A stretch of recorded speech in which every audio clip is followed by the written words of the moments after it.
workshop in the computational complexity and statistical inference program running this semester. Average case complexity from cryptography to statistical learning. First of all, a big thank you to the organizers, Luca Trevisan-Bose, Barak, Amit Danieli, Salil Shram, Rocco Savedio, and Vinod Vaikuntanathan. Thanks to all those folks.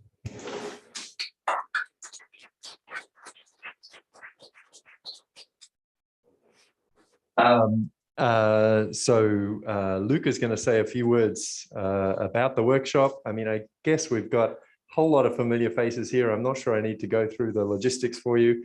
Everyone's wearing masks. You're all caught up with the food outside. A big thank you also to Kailani Penland, our events coordinator, for all the local arrangements. And I'll hand over to Luca. Good to see you again. Sorry you can't be here in person. Thank you, Peter. Though I have my beloved Simons Institute cup to have a bit of the Simons Institute here in Milan. So, yes, thanks to the organizers of the semester-long program for having this wonderful idea of a workshop specifically about connections between cryptography and the complexity of statistical problems. And thanks to all the speakers that accepted our invitations, to both those that were able to travel and those that will have to give their talks remotely. Basically, the thing with problems in statistical learning and machine learning in general is that it seems some of them are easier, some of them are harder. One would like the theory of computational complexity to have something to say about the hardness of problems that seem hard. But those are problems where in their very definition, we have to talk about distributions over inputs. And those are all problems that are inherently distributional problems for which an average case analysis doesn't make a lot of sense. Unfortunately, the theory of computational complexity has been struggling since the 80s to develop viable techniques to talk about the average case complexity of distributional problems without making a whole lot of progress. On the other hand, in cryptography, security analysis always proceeds by, again, studying the complexity of a problem that is inherently distributional. And so in cryptography, we do have a lot of techniques to reduce distributional problems to one another to establish the complexity of distributional problems. Unfortunately, the thing with cryptography is that there we are allowed to define what is the problem, what is the distribution that we want to be hard. And that's very much different from having a given distributional problem that we would like to analyze. But nonetheless, there are a number of conjecturally hard problems in cryptography. They are very simple and they seem like ideal starting point for reductions. And we'll see several talks about them, about problems about random constraint satisfaction problems, simple pseudo-random generators, learning with error, infinite fields, or over the reals. We'll see something that has been done about reductions between problems in statistics and machine learning, from problems about planted instances to problems more directly related to learning neural networks and executing gradient descent.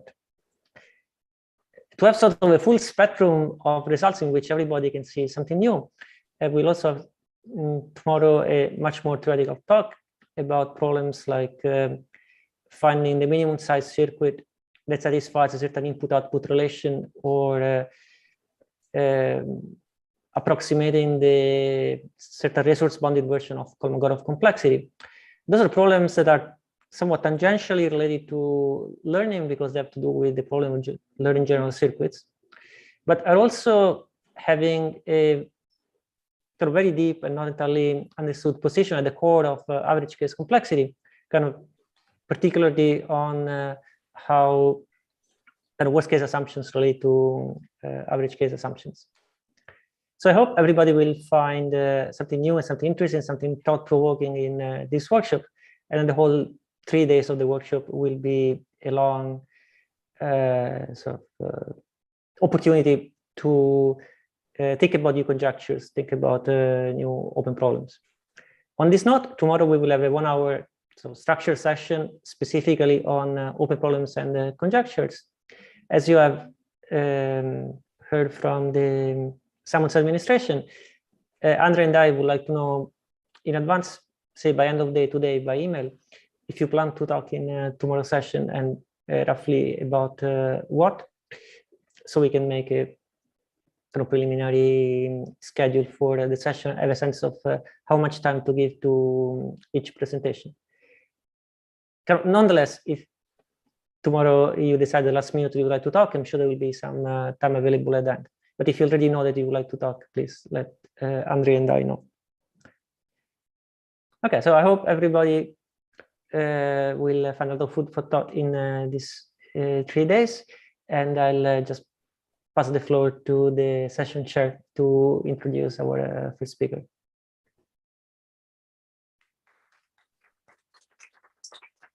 Yes, let's clap to ourselves. Thanks, Luca. Okay, Andrej, would you like to set up?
Okay, so we're delighted to kick off the workshop with a talk by Andrej Bogdanov about breaking encryption in statistical zero knowledge. Please take it away, Andrej. Thanks, Salil, and thanks to the organizers for putting up this nice workshop and this really amazing program, where I learned a lot of things. A lot of things were new to me. So I think the focus so far has been mainly on problems in statistics and machine learning. And there is this sort of very old connection between statistics and cryptography that goes back to the 90s. So I want to sort of talk a little bit from this perspective. And sort of this is, I guess, well known to people in this room, but sort of, you know, statistical inference and cryptography are kind of dual endeavors to each other. So in the sense that sort of the goals are opposite, right? So in statistical inference, at least sort of the kinds of questions that people talked about, you're given some data that comes from some distribution, and then you're trying to infer what the parameters of the distribution are, or predict new data items that come from the distribution. And in much of cryptography, the goal is exactly the opposite, right? You want to design a distribution that is hard to predict. And so in particular, the task of encrypting data is exactly that. When you want to sort of argue that your encryption scheme is secure, you want to say, well, if somebody, an adversary, sees random encryptions of messages, they should not be able to infer anything about the message. In fact, it's the opposite goal, that they shouldn't be able to predict anything about the message. And sort of kind of this dual perspective has been used to great success to sort of argue about the limitations of statistical inference based on things that people did in cryptography before. And sort of the point, the part I want to focus more on this talk is that somehow the standards are a little bit different. Generally in cryptography, when you want to sort of claim security for an encryption scheme, you really want to consider all algorithms, and you want to make a strong case that sort of no matter which algorithm a person comes with, they won't be able to do it. In statistical inference, sort of, you know, there are these very successful models that capture large classes of algorithms like polynomials, statistical queries, and so on. And this gives us good evidence that somehow, you know, these classes of algorithms don't work, and you know, they expose limitations. But sort of they give different facets about the hardness of this problem. So this is going to be a crypto talk. I'm going to mostly talk about it from the crypto perspective.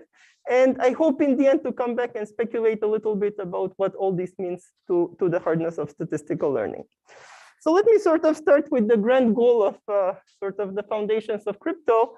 And this is sort of what we all know and have wanted to do for many years, is that we want to base secure crypto on sort of the strongest possible hardness assumption.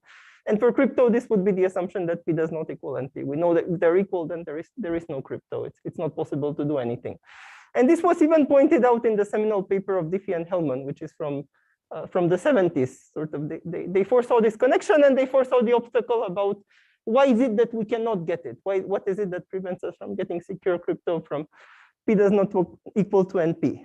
And sort of as people have studied this problem, we somehow understand the barriers in going from here to there. And there are several levels of them. There are several barriers one has to overcome. There is this very nice paper of Impagliazzo from the mid-90s where he sort of points out the different barriers. But one is that and this was even known early on, is that there are two steps one has to overcome. One has to go from P does not equal NP, which talks about worst case hardness of problems, to average case hardness. And then there is sort of the other thing about how one goes from average case hardness to secure crypto. And sort of to give you a little bit more detail about this average case hardness, it sort of comes in two flavors.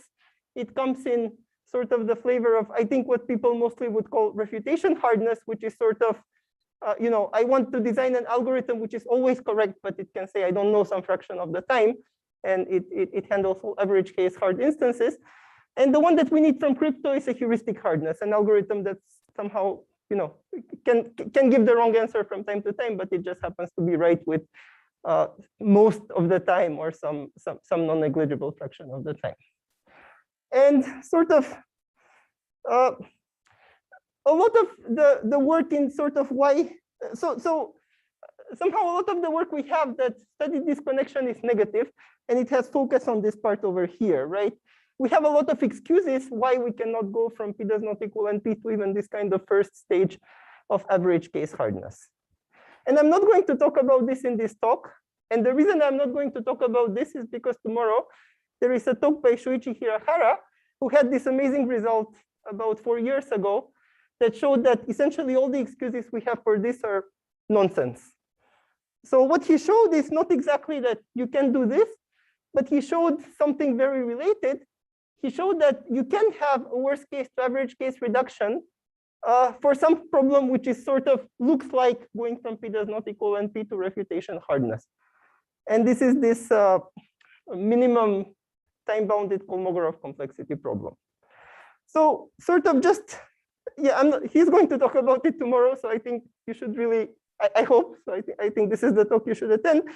But just to sort of give you a sense of the obstacle that is overcome in this, is that what's special about this problem is that if sort of, I'm going to start drawing this complexity picture. So there is P, there is NP, and there is co-NP, right? NP is the problems that have efficient proofs, and co-NP is the problems that have efficient refutations. So this problem for which he does the worst case to average case reduction is believed to be inside NP, but not inside co-NP. And sort of all the obstacles, all the excuses that we had before about not being able to do a reduction actually said that problems for which we cannot do them has to be in the intersection, so in this part over here.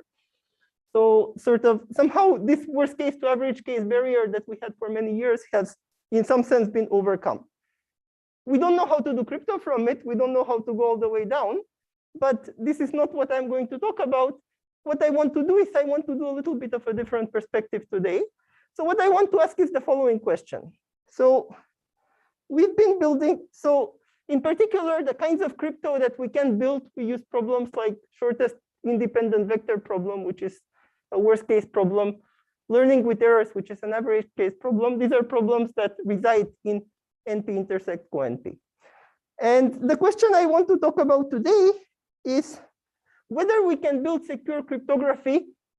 Let's have slightly more modest goals. Let's say we don't want to build it based on the assumption P does not equal NP, can we take anything which is even conjecturally outside NP intersect co-NP and build secure crypto from it? And private key crypto is a bit boring, so today I'm going to focus on public key encryption. So this class NP intersect co-NP is a little bit hard to think about. Sort of how do you argue that sort of something is outside NP intersect co-NP? So instead of talking about NP intersect co-NP, I'm going to talk about something slightly smaller, which actually captures a lot of what's going on inside there. And this is this beautiful complexity class called statistical zero knowledge. So I'm going to explain what this is if you haven't seen it before. But sort of this is my mental picture of what it happens. It captures not everything, but a lot of what's going on inside NP intersect co-NP. Yes? Okay, so but the barriers are for actually NP intersect co-NP, or it could be that all the barriers only apply to statistical zero knowledge? It's a good question. So I'm not going to make this distinction right now. Today I'm going to talk about statistical what you can break using statistical zero knowledge. So the way that I'm going to frame the question is like this. Suppose statistical zero knowledge was easy. Okay. So I could also say suppose NP intersect co-NP was easy. Okay. If I had this power, what kind of cryptography can I break with it? Okay. And the reason I'm focusing on statistical zero knowledge, I'll show you in a minute, is because it's a little bit hard for me to think about what it means for NP intersect co-NP to be easy. I mean, you can define some kind of oracle that solves problem inside NP intersect co-NP, but it's complicated. On the other hand, statistical zero knowledge is a very, very, very nice complexity class. So if you haven't seen it, or if you don't know much about it, let me tell you what it is. And the nice thing about it is that it has two definitions. So this is sort of the standard definition. This is how it was defined first by Goldwasser, Micali, and Rakov. It's a class of problems that have not written proofs like NP, but interactive proofs. And these interactive proofs have an extra feature, which is that the verifier finds out nothing about the interaction. And what turns out to be important is that this nothing has to be defined statistically, meaning that whatever the verifier sees from the interaction, he can create the same distribution of views on his own in a statistical way, which is statistically close to what he observed before. Okay. Yeah, feel free to, yes. Question.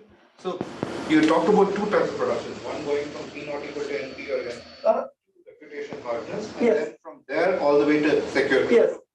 And the barriers are for usually the first type, yeah. Not for the They're not, right? So I'm saying the first kind of barrier has been overcome in some sense, yes. Right? And now I want to kind of switch the perspective and ask, suppose we want to overcome the second barrier, suppose we want to build encryption.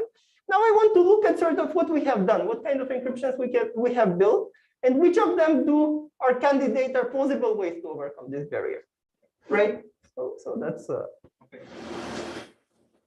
Thanks. Please feel free to ask any questions. It's I guess this talk is a little bit different in both perspective and content from what we have seen before. So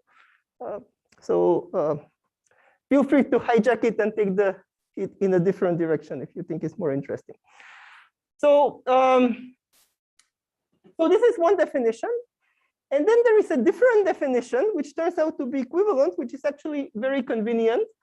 And this is from work of Sahai and Vadan in 1999, who showed that we can actually think of this statistical zero knowledge through a complete problem.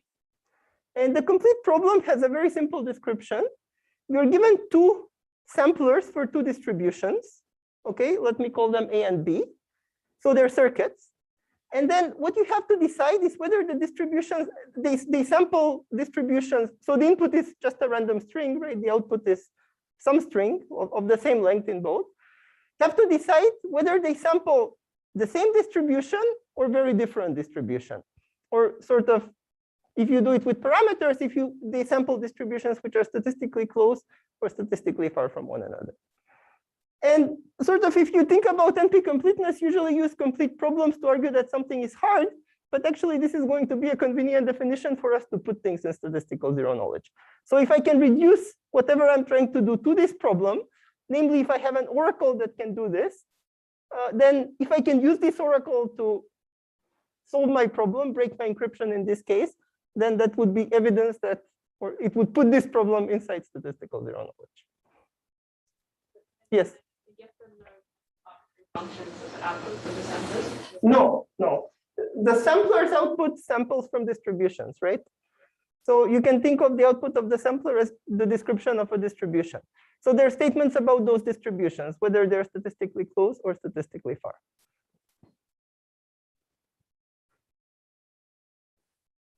So it's actually a very natural problem for statistical inference, right? But it's a hard one.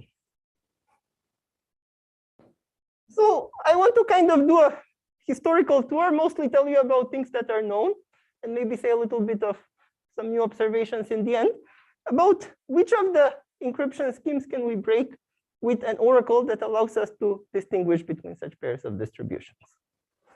So I'm going to do some examples.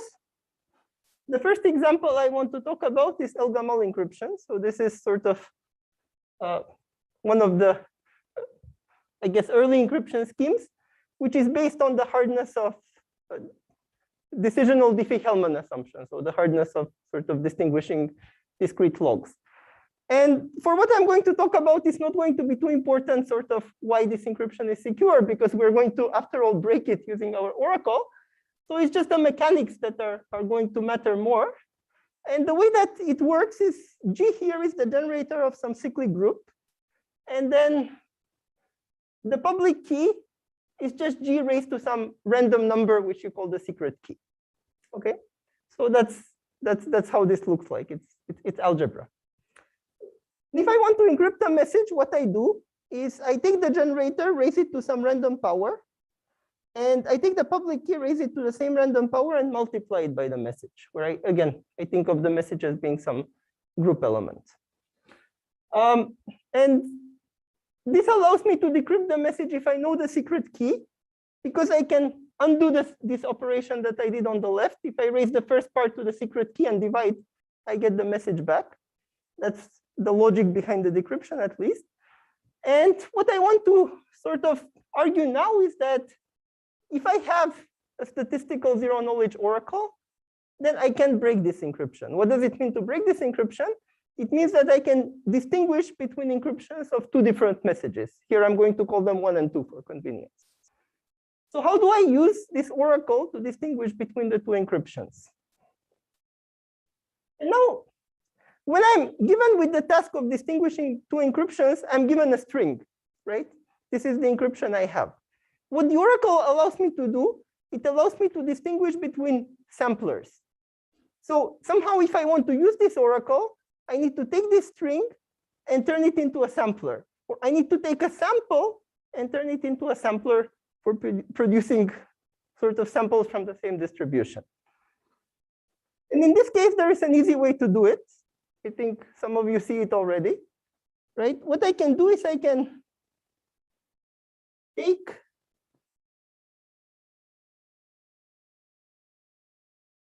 the ciphertext, which is this pair x comma y, and I raise it to some random power r prime, okay, which is independent of what it was before. In the case I had an encryption of 1, what happens here is that this exponent r gets re-randomized, right? So I end up with something which is g raised to the power r times r prime and public key raised to the power r times r prime, okay? So if I think of this now as a circuit that maps this seed r prime into a new encryption, it's a re-randomization of the old encryption, right? It's something that takes a sample and produces samples from the same distribution, okay? On the other hand, I have a way of producing the same encryption. So I can compare this circuit to the circuit that just maps R to an encryption of 1 with randomness R. If this was an encryption of 1, these two circuits would sample the same distribution. If this was an encryption of 2, let's say, they would sample two distributions which are very far apart. And that's exactly the description of the statistical distance problem. So that's one reason why you can use this kind of oracle to break encryptions. Okay. And sort of the consequence of this is that actually, if you state it in more general terms, you can say that any encryption method which is re-randomizable, meaning that given an encryption, I can generate sort of random encryptions that look exactly like it. You can break it for this reason in statistical zero knowledge. And sort of, I had a paper from some time ago with Chin-Ho Lee where we showed that actually any encryption scheme which is homomorphic, not to give the details now, is sort of, you can show that it's always going to be randomizable. So somehow this says that if your encryption scheme is too strong, if it supports homomorphism, if it supports too much functionality, then it's not a good candidate for being secure based on P does not equal NP. Right? It can be broken with this kind of oracle.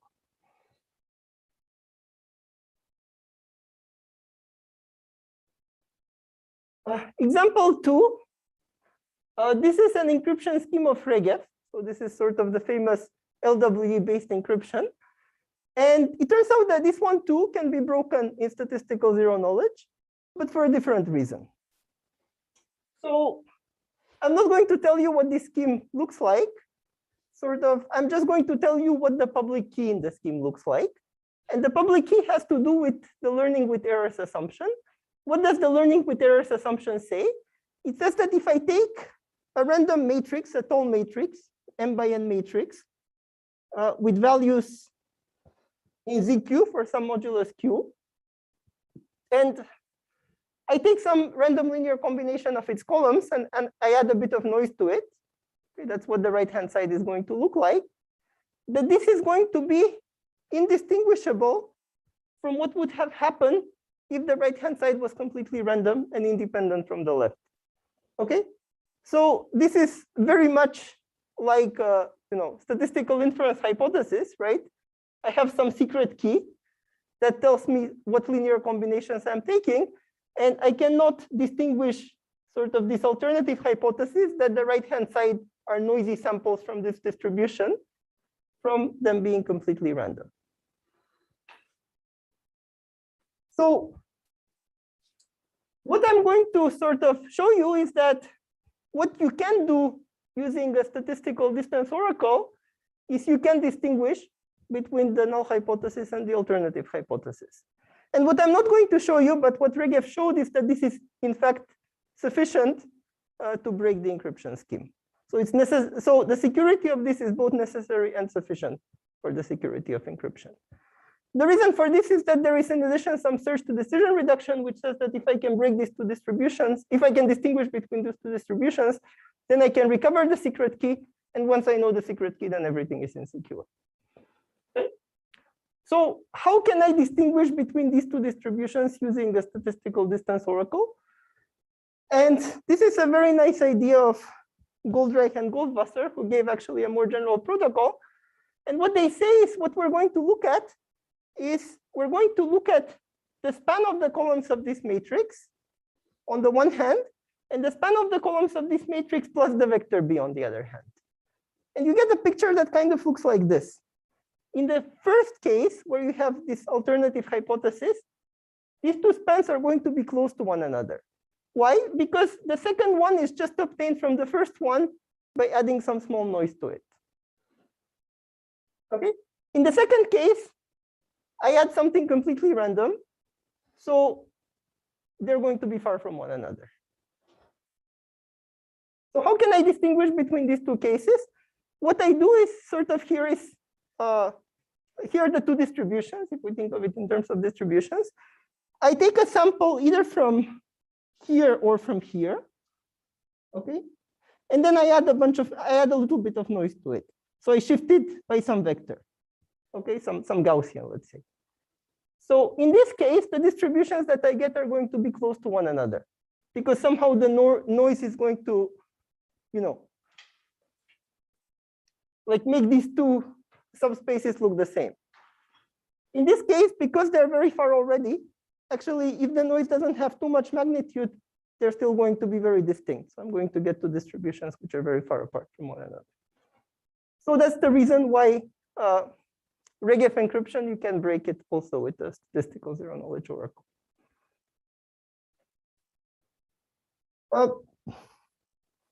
Okay. Now I want to talk about the third example, which is a little bit less familiar, but I think it's interesting. And the reason it's interesting is sort of because all this example involves some kind of choice of parameters. And somehow the way that this is designed ends up being that the choice of parameters that you need to make to make the encryption work is exactly the same as the one that puts it in statistical zero-knowledge. So somehow there seems to be some reason why, some deeper reason why this scheme is breakable in statistical zero-knowledge. I don't really understand why, but sort of I want to show you the calculation and try to reason it through. So this is an encryption scheme that was proposed by Misha Aleknovich. Actually, it predates the Regeth scheme. And it has kind of a similar, the algebra is related, but the domain structure is different in the sense that this scheme doesn't work over ZQ, where Q is large. That's necessary for even to make sense of what Regeth encryption does. Here, everything is over Z2. So all these things belong in Z2. They're bits, zeros and one. And when I do addition over Z2, right, it's like the XOR operation. I either flip a bit with some probability or I leave it alone. So in the Aleknovich scheme, what the public key is, it's a random matrix. So you can think of the rows as being some kind of random vectors mod 2. And then I have an extra vector at the end, which is a linear combination, a random linear combination of the matrix plus some noise. And this noise is going to be the secret key. Okay, so we'll figure out what the nature of what this noise needs to look like exactly later. But you can think of it essentially sort of when you do things over Z2, there is one very natural way to generate noise, which is to flip each bit independently with some probability P. And if you want, and that's pretty much the only way, the only thing you can do. How do I encrypt a message? Well, I'm going to tell you, it's a different way that you encrypt a 0 message and a 1 message. So I'm going to tell you how you do both. And I do it by sort of taking this public matrix, this is the public key, and multiplying it by something. Okay, so I'm going to multiply it by some vector. If I want to encrypt a 0, what I do is I take some vector which is in the dual space of this. So something that will multiply to 0, has inner product 0. And then I'm going to add some extra noise to it. Somehow the purpose of this extra noise is to hide the fact that I'm in the dual. Okay, and then what Aleknovich does is he reduces the security of this to some assumption which is plausible. Okay, but it's not going to be too important for us. If I want to encrypt a 1, what I do is I take this matrix and I just multiply the whole thing by a random vector, like completely random 0, 1 vector. So now I have to tell you how the decryption works, sort of why you would expect even this to be functional. And the reason that the decryption works is because there is a gap between what happens when I multiply the secret key with an encryption of 0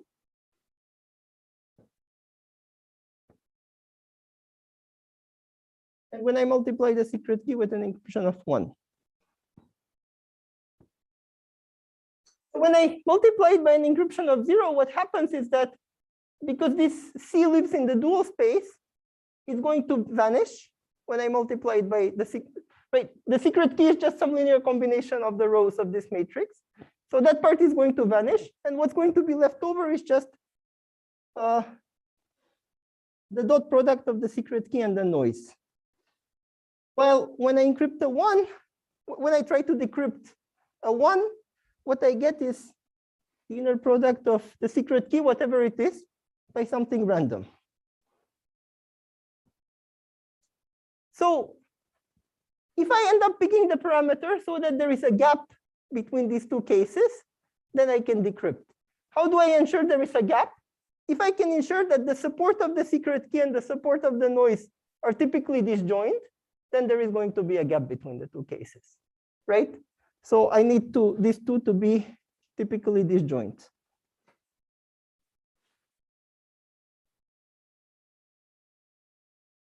So this is not a perfect decryption in the sense that here, half of the time I'm going to get a 0, half of the time I'm going to get a 1. But then I can play the usual trick like encrypting multiple times and so on to increase the security. But I need to have some kind of noticeable gap here for me to be able to tell whether I have encrypted a 1 or a 0 to begin with.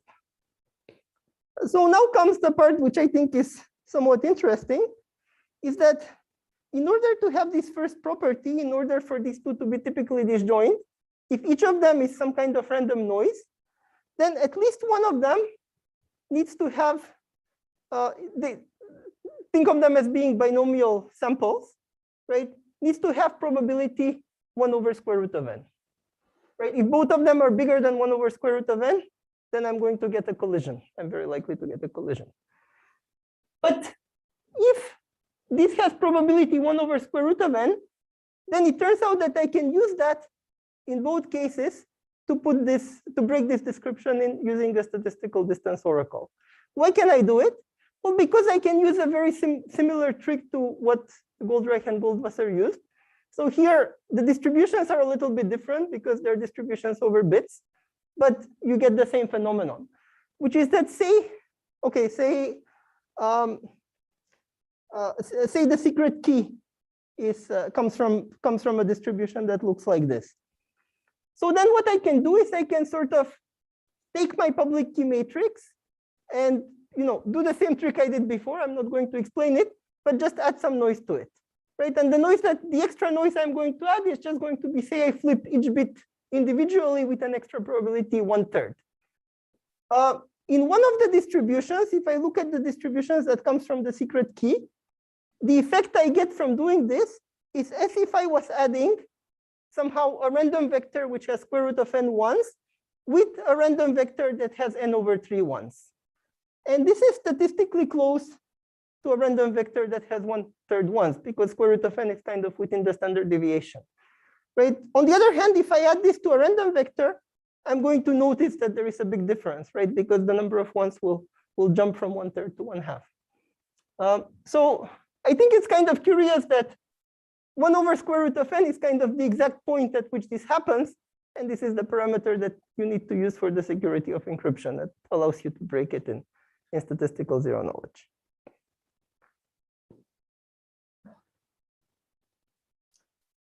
Finally, the last example I want to talk about has to do with this continuous LWE problem. So this is something that we heard about in other talks in this workshop. So it's this wonderful problem which was introduced by Bruna, Regeth, Song, and Tang. And the reason they introduced this problem was precisely because they were motivated by hardness of learning mixtures of Gaussians. So it has a learning theoretic motivation. So what is the continuous LWE problem, if you didn't hear it yet? So this is sort of the picture, is that I sample a vector. Now it's going to be, all the coordinates are going to be numbers, right? Real numbers. And all but one of them are going to be continuous Gaussians, okay? Except the last one, what the last one is going to be kind of like a discrete Gaussian, slightly thickened discrete Gaussian, which has the same, or like very close to the same parameters as the continuous Gaussian, same mean, same standard deviation. And what this assumption says is that if I see any number of samples from this distribution, they're going to be computationally indistinguishable of what I see if all of them were continuous normals, meaning that it's a normal distribution. Now, this is clearly false the way I state, because if you just look at the last coordinate here, you're going to see discrete behavior in one case, continuous behavior in the other case. We can tell them apart. But what they say is you do the sort of simplest thing you can to hide this, which is you just apply a random rotation. So you just do sort of this hiding in some random direction, and then it becomes computationally indistinguishable to tell any number of samples between these two distributions, which one they came from. So what does this have to do with crypto? Well, so this is the hypothesis they have. Well, it turns out that there is a very old crypto system that was based on this assumption even before this assumption was made. And this is the ITAI and work crypto system that from 1997. Okay, so they wrote it a bit differently. They use different set of parameters. So I'm not going to go into the differences, but I'm going to just take this assumption and kind of try to plug in what they did to see what we get. What are the consequences that we get from this? And I'm actually not going to present to you the original ITAI work, which is a little bit complicated. I'm going to present to you some simplification, which has some drawbacks, but it's part of some sort of work in progress I'm doing with Miguel Cueto Noval, Charlotte Hoffman, Devika Sharma, and Alon Rosen. So here is what the crypto system will look like. So think of it sort of, what is this HCLW problem? You're given a bunch of samples. I can write these samples as being columns of some matrix. So I have some matrix PK. I'm going to call this the public key matrix, right? Each column of this is an independent sample from this distribution. Okay, so that's the public key. The secret key is just the hidden direction. It's the direction in which these discrete samples occur. How do I encrypt? So it's going to be a little bit like what happens in the ZeroKnowledge encryption. To encrypt a 0, what I'm going to do is I'm going to take these public keys, these samples, and I'm going to multiply it on the right by a random ±1 vector. Okay? And then I'm going to apply some rounding, which I will tell you about what it is exactly in a minute, but it's not going to be too important for now. You can ignore it. If I want to encrypt a 1, what I'm going to do is I'm going to just take a uniform normal sample, which is independent of the public key. So if I want to encrypt a 0, I'm going to multiply the public key by something on the right. This is going to be an encryption of 0. Encryption of 1 is going to be something that has the same length, but it's completely independent of the public key. It's just a random vector. How does decryption work? Well, I do the natural thing is I know the direction of the secret key, and I multiply it by the encryption that I get. So if I had, what I had was an encryption of 0. If you ignore this rounding, which sort of, I will tell you why you can in a second, what happens here is essentially you're multiplying the secret key by the public key by this randomness T that you used for the encryption, right? And the product of the secret key and the public key reveals exactly sort of the hidden component of the vector, right? So this part is going to give you something that looks like this, right? You get distinct samples from this distribution, right? You get something which is concentrated around the integers. So now if I take this and multiply it by a ±1 vector, what do I get? I get something which is very close to an integer, right? I get samples which are close to an integers, and then I take a ±1 combination of them. So I get a sample, something which is close to an integer. If I do the same thing with an encryption of 1, this thing here is completely random. I multiply it by a ±1, I get some Gaussian, right? So typically a Gaussian is not going to be close to an integer, it's going to be far. And this is sort of how I can distinguish encryptions of 0 from encryption of 1.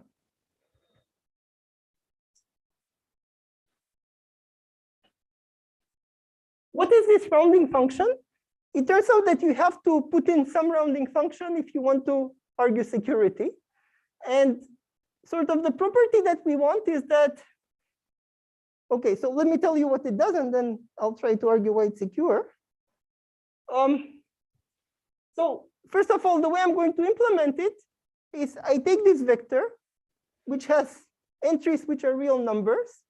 And the way that I'm going to round them up is I'm going to divide up the line into intervals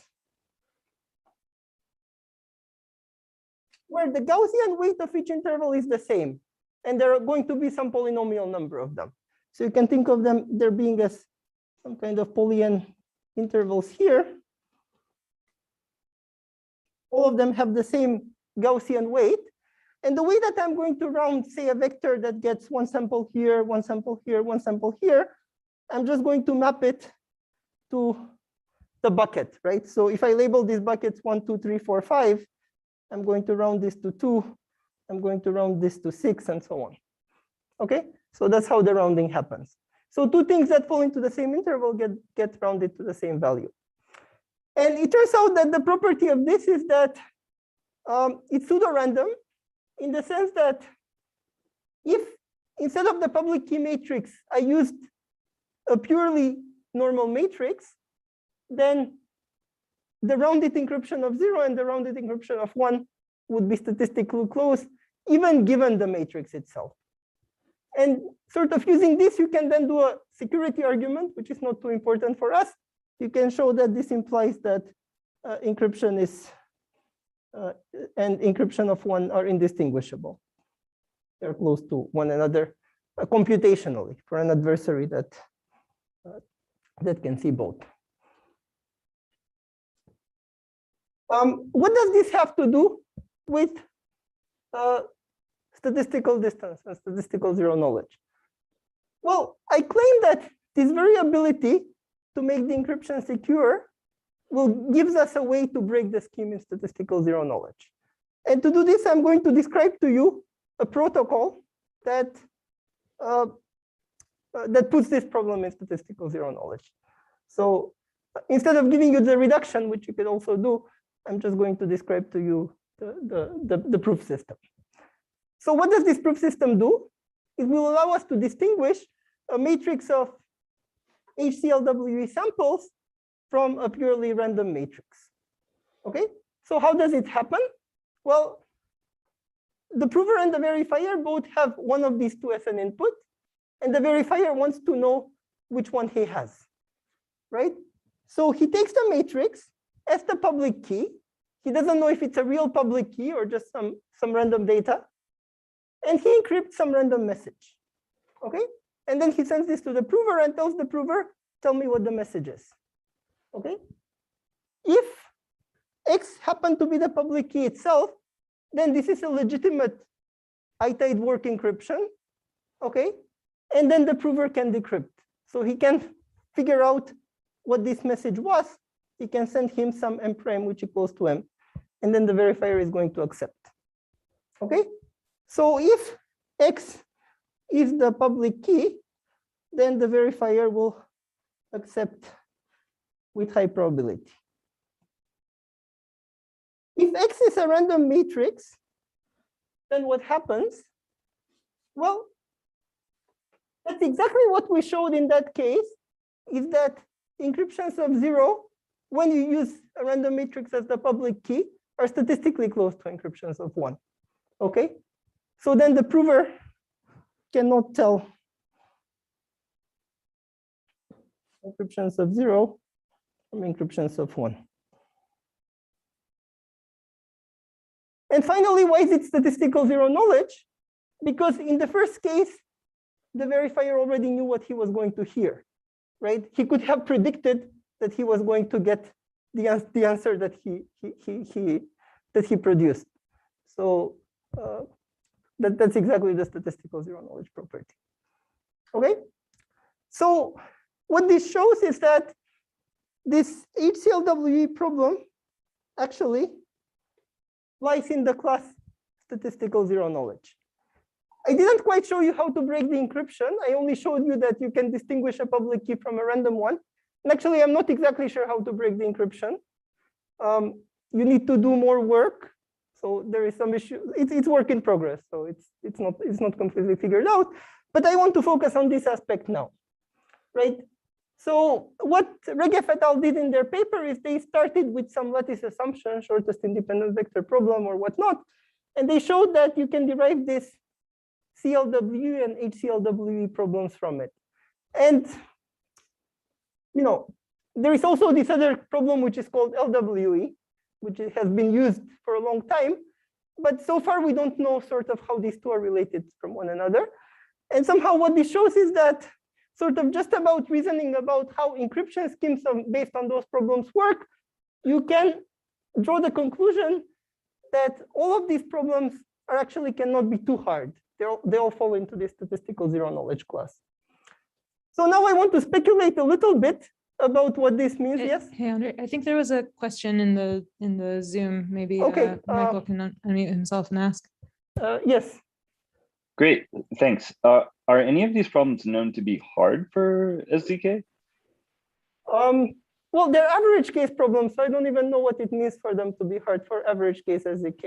Okay, but can you reduce this statistical distance to, promise versions of any of them or something? You need a distribution for statistical distance to do that.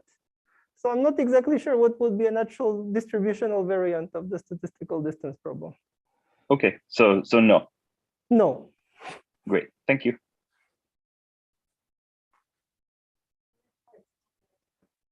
Okay, yeah, I'm almost done. For the rest, I just want to speculate a little bit about sort of how this relates to statistical computational gaps. So sort of, so a lot of, I guess, what people try to do, or at least the people I have talked to in this program, is you try to sort of figure out what are these different kind of statistical computational problems, what kind of, how hard they are relative to each other, try to do reductions, try to do hardness against some bounded class of adversaries. And sort of, here is sort of one argument why maybe this HCLWE problem might be easier, not as hard as the other problems that people are looking at, right? We have this whole class of problems, and I just chose the ones I heard about. It's not something I know much about. These kinds of problems are NP problems, right? I can prove to you that a random graph has a planted clique. I don't know how to refute it. I don't know how to prove to you that it doesn't have one, right? I don't know how to put it in a ZK. Can I come up with a protocol that shows me that a random graph has a clique without learning anything about this clique? So somehow there is some kind of, complexity. The role of complexity theory is that it somehow tells you something about the relative hardness of this problem, right? If planted clique, we don't expect it to be in NP intersect co-NP, then we know that we cannot expect to have, say, a reduction between planted clique from planted clique to HCLWE, right? And so I think sort of now that I guess people have a very good sense about that these problems are hard for polynomial time algorithms or for some restricted polynomial time algorithms, sort of one natural question is what is their relative hardness? And somehow figuring out sort of, if I give access to an SZK oracle, or if I give access to a co-NP oracle, then can I maybe solve these problems in some range of parameters that I don't know how to solve just in polynomial time, that might give us some extra information about the hardness of these problems.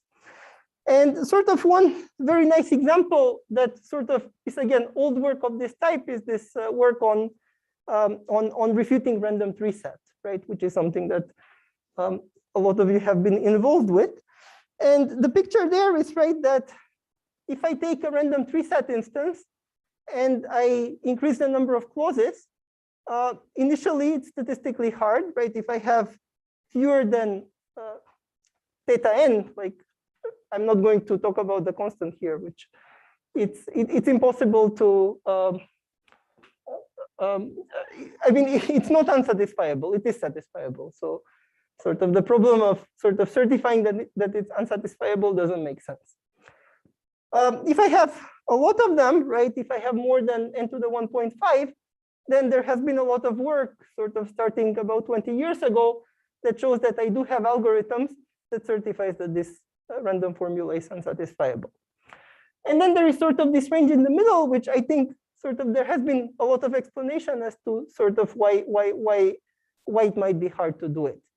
But there is sort of this other interesting phenomenon that occurs, which is this work of Feige, Kim, and Ofek, where they show that if I give you access to a co-NP oracle, right?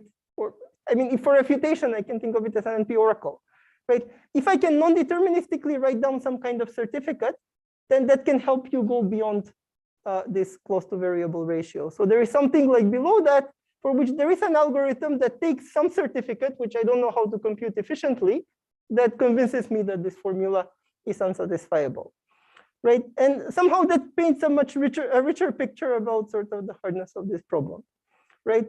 And somehow, I guess one natural question is whether we would expect something like this to happen for other like take your favorite problem for the list and see if you can get it.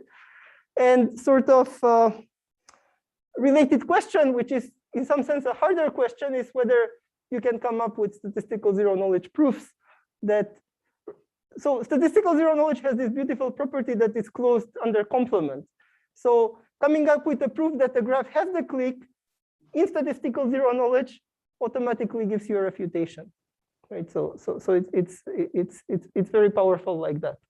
And can we come up with sort of some kind of statistical zero-knowledge proofs for this alternative hypothesis, which would maybe for at least for some setting of parameters show that these problems might not be as hard as we might expect.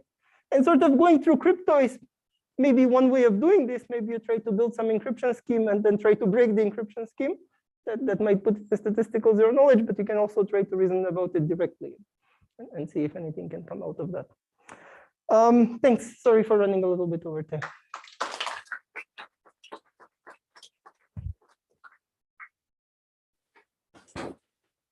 Thanks, Andrej, for the really informative and wonderful talk. If there are questions from the live audience, please raise your hand and I'll bring you the mic. And also, if there are questions in the Zoom audience, feel free to unmute yourself and ask maybe after we finish the live audience questions. So there is a question.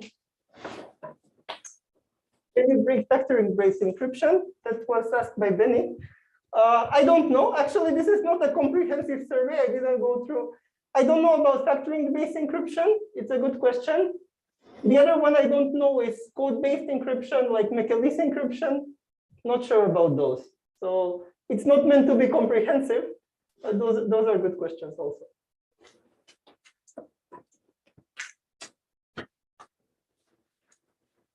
Okay, great. Yeah, quick question. So you put planted clique and all these other planted statistical problems in NP, but not in CoNP.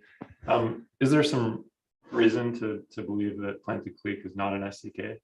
That's speculation, but I don't know. I mean, yeah, I mean okay, so I was really kind of the reason I did that is because there is this really, I would say, beautiful but crazy algorithm of Feige-Kimen-Ofek for random tree set. So it looks very non-obvious to me. Maybe if you know what you're doing, it looks obvious. But you know, I don't know anything like that for clique, for example, right? So I don't right now. I don't see any evidence why it shouldn't be there. But maybe I'm wrong. Maybe this is something that people have not thought about. But it's a good question, right? Okay, cool. Thanks. Yeah. Pure speculation. Any more questions from the live audience? The Zoom audience?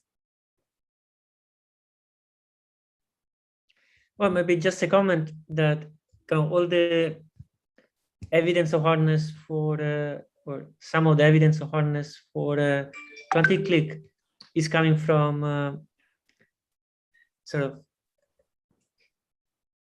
difficulty of refutation that I call the integrity gaps for relaxations are kind of saying that it's hard to find certificates of that the graph doesn't have a large quantic clique. It's not the same as saying that perhaps there are certificates that are themselves hard to find, but somehow it does seem to be hard to refute the existence of large cliques.